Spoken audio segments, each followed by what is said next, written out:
Hura!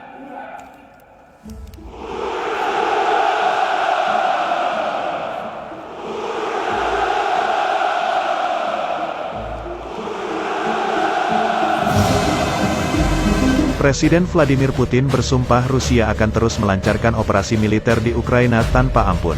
Putin berjanji pasukannya akan terus berjuang melawan apa yang dia sebut sebagai nasionalis di Ukraina. Meski Rusia kini telah dihukum dunia dengan hujanan sanksi dan embargo di banyak sektor imbas invasi, Rusia bermaksud melanjutkan perang tanpa kompromi melawan gerilyawan kelompok bersenjata nasionalis, kata Putin saat bertelepon dengan Presiden Prancis Emmanuel Macron pada Kamis, tanggal 3 Maret tahun 2022. Dilansir CNN Indonesia, Putin bahkan mengancam akan menambah tuntutan kepada Ukraina sebagai syarat damai jika terlihat ada upaya menahan dan memperlambat perundingan antara Moskow dan Kiev. Memperlambat pembicaraan konflik hanya akan mengarah pada tuntutan tambahan dari negara kami kepada Kiev di meja negosiasi, ucap Putin mewanti-anti Macron. Dikutip AFP, Putin juga menegaskan tidak suka mendengar isi pidato Macron kemarin soal konflik di Ukraina. Menanggapi Putin, Macron mewanti-anti Rusia telah melakukan kesalahan besar di Ukraina. Menurut Macron, Putin telah membohongi diri sendiri terkait klaimnya atas Ukraina yang selama ini dijadikan Moskow dalih melancarkan invasi.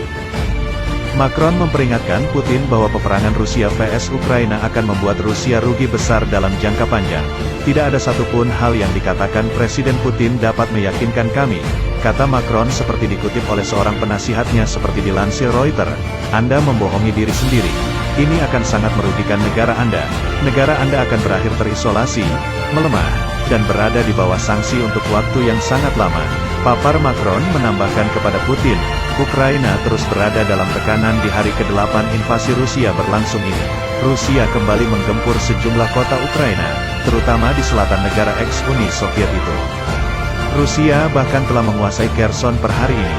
Kherson merupakan salah satu kota penting di Ukraina yang memegang peran strategis. Kota ini berada di jalur masuk dari Laut Hitam dengan populasi hampir 300.000 jiwa. Pasukan Rusia juga semakin mengepung Mariupol di selatan Ukraina. Perwira militer Ukraina menyebut kondisi Mariupol semakin kritis akibat gempuran Rusia dan dibantu pasukan separatis dari Donetsk sejak Rabu, tanggal 2 Maret tahun 2022.